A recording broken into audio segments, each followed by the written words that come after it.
Untuk soal dan jawaban yang ketiga, siapakah yang berhak atau berkapasitas untuk menilai dan mengevaluasi kinerja karyawan, serta bagaimana perannya?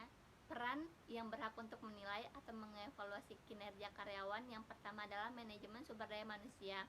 Dalam hal ini, manajemen sumber daya manusia jadi peran penting, karena manajemen sumber daya manusia ini tidak hanya membuat berbagai macam program seperti perekrutan atau pelatihan, namun juga berperan untuk melakukan feedback atau penilaian secara langsung terkait kinerja pada karyawannya.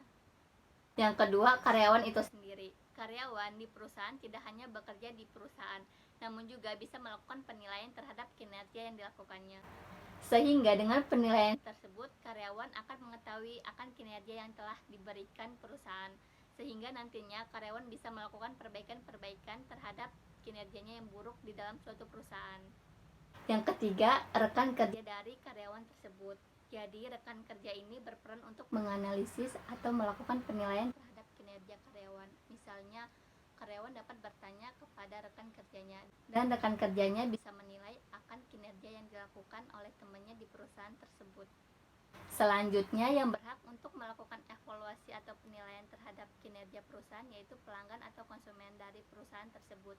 Jadi, konsumen atau pelanggan dapat mengevaluasi kinerja dari karyawan di sebuah perusahaan dengan cara mengisi kuesioner secara jujur, agar jawaban dari kuesioner tersebut bisa memperbaiki kekurangan yang ada di dalam suatu perusahaan. Sekian, itu saja yang bisa saya sampaikan. Kurang lebihnya